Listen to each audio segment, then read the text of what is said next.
Welcome back to the Quarantine Diaries. I'm back here with Elizabeth. And as we're picking up our conversation now, my question for you, Elizabeth, is if you could choose one part of quarantine life to take with you into the next season, what is that part of quarantine life that you would want to take with you into the next season?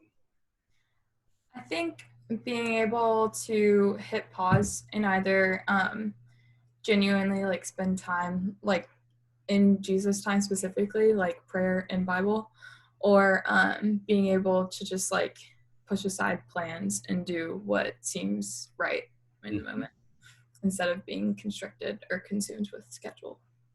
Yeah. And there's no right answer to this follow up with that. As you look ahead to college, how do you see this season either impacting college for the better or impacting college for the worse, but like helping you establish that when you get to college? I think like not being able to do so much sort of shows me what I do want to do with the like little bit of free time that I'll have. And so I think it'll be good to remind me like what my like priorities are with what is not already filled by other things. Mm-hmm. It makes sense. Um, what what do you think in this season is something that you have learned about yourself that you didn't know beforehand?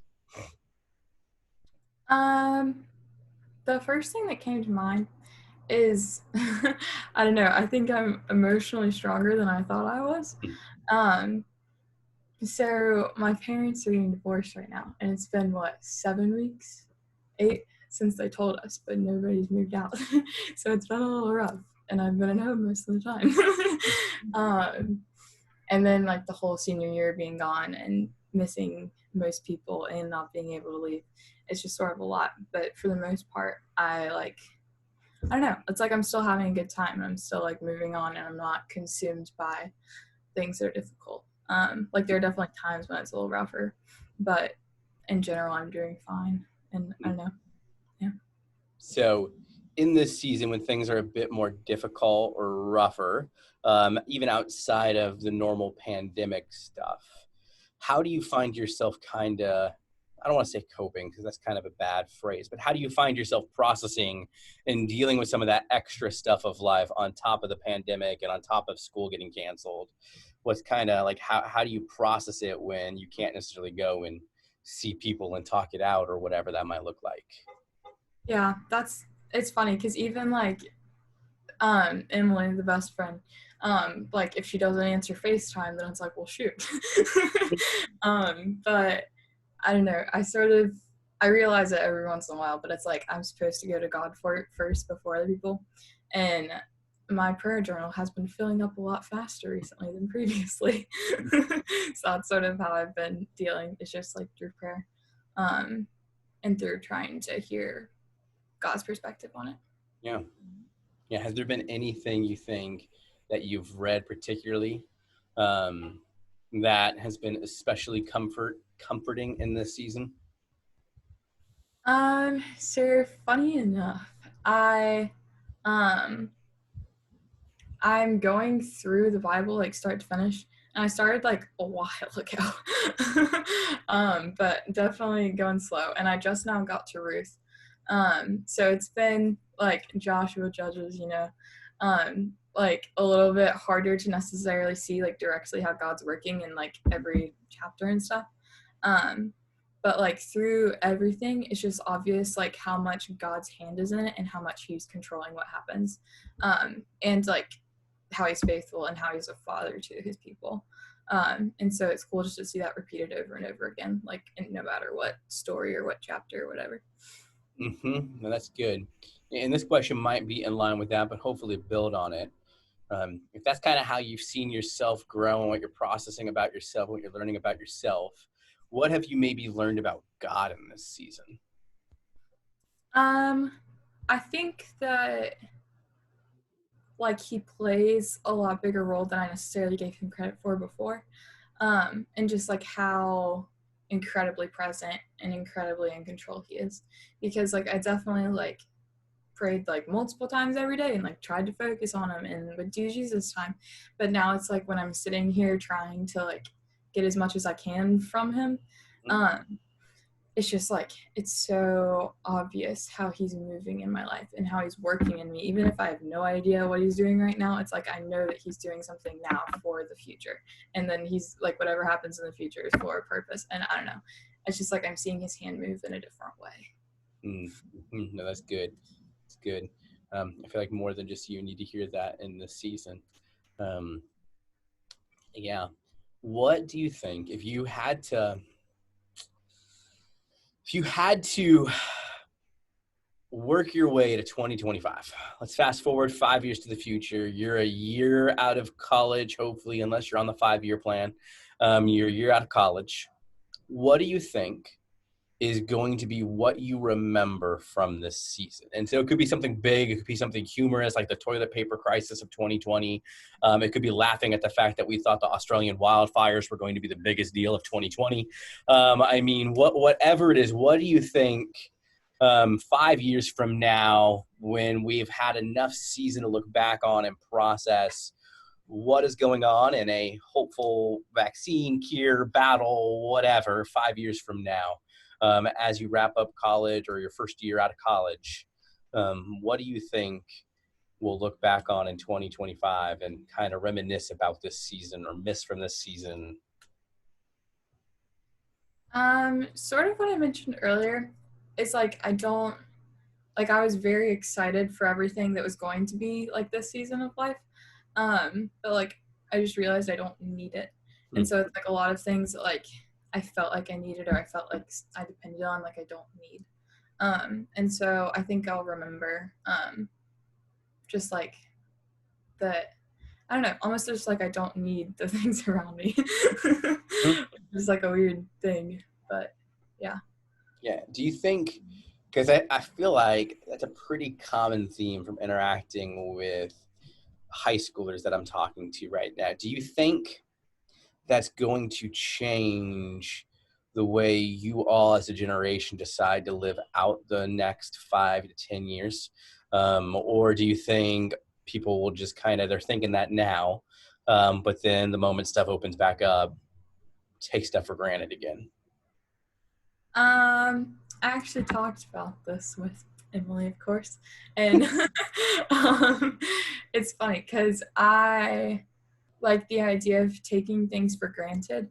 Um, what I said then and what I still believe is like I don't know. It's like I have my given lifestyle, and like that includes like being able to go to the gym, being able to go to school, being able to see friends.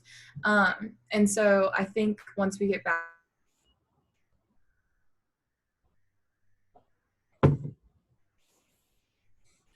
Did I lose you, Elizabeth? Going once. Can you hear me, Elizabeth? You have glitched on my side. Going once. Going twice. Well, we are going to stop recording. So we were talking about like whether or not we'll take things for granted. And I think I definitely will once we get back into the schedule, like being able to go to the gym and see friends and do stuff and travel. But I think I will not take for granted like time with people and like relationships and everything, because that's something that like I care the most about, is other people and time with them. And I don't think I'll ever take that for granted. And I think this will definitely add a little bit to that, like being able, if anything, just like close contact with people. Because if someone's not really like really close to me, then it's very easy for me to just sort of let them slip off in a time like this. And so I think I'll be very grateful for like the people that I see walking in the hallway, or the people that I talk to in class, or when I go to the gym or whatever.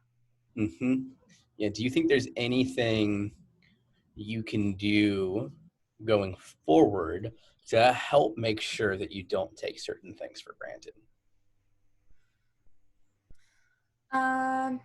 I think reminding myself how great it is to be able to like see and talk to people. And just like when I have a fun conversation randomly with some random person, like to stop and like think about it and be grateful for the fact that I just like had an interaction with a nice person. Because it's really easy, especially like with a busy schedule, to just like not even want to stop and talk to someone, or to just be like, phew, check, like keep going. But just to remember that like that is something that I do love and appreciate, and like, yeah. It's good. So now let's assume in the next 5 to 7 years, Ellie and I have a little kid. And so there's a little Jonathan or a little Ellie that you come back from and you see us in Charleston. And little Jonathan or little Ellie starts asking you about the great quarantine of 2020. How do you think you would describe this season to someone who didn't experience it, didn't see it, didn't live it? And so they've heard all the stories in the same way. You've heard all the stories about September 11th, or I heard all the stories about Pearl Harbor back in the day and World War II. Like, how do you think you would describe this season to, like I said, little Jonathan or little Ellie 5 to 7 years in the future, where they got a chance to slightly understand what you're talking about? I would describe it as a giant pause, because it's just like nothing's happening, but somehow time is still passing. Um, it just feels like a weird like blurb, and I'm sure it'll feel even more like that once it's over. That it'll just be like, oh, what? Like that happened? Yeah, just a weird pause in the middle of life where time is still going without you really knowing that it's happening. Good. It's good. Um, well, Elizabeth, I wish that I could see you graduate officially and do a bunch of other of the fun senior things that seniors get to do. It's my favorite part of being a youth pastor is this season of life and the transitions that it leads us to. So before we wrap up, before we say goodbye, the floor is yours. The video screen is yours. Is there anything else that I didn't ask you that you would love to impart for the sake of posterity as this will be recorded, or for the sake of those watching the video that you think would be beneficial for somebody who is watching this to hear and to know? Honestly, I know it sounds stupid and you've probably already heard it from like your parents or whatever, but like genuinely trying to make the most of it. Because there are so many things when I did have my schedule, I was like, wow, I wish I could do that. Like, I wish I had time. And I could easily be depressed or just like chill all day for no reason. But I don't know. I think it's really great to just like push yourself in one way or another. It's good. It's good. Well, that was the Quarantine Diaries with Elizabeth, one of my favorite seniors, but all my seniors are my favorite. Thank you for stopping in and joining us and imparting your wisdom on the crew. Thanks, Elizabeth. Thank you.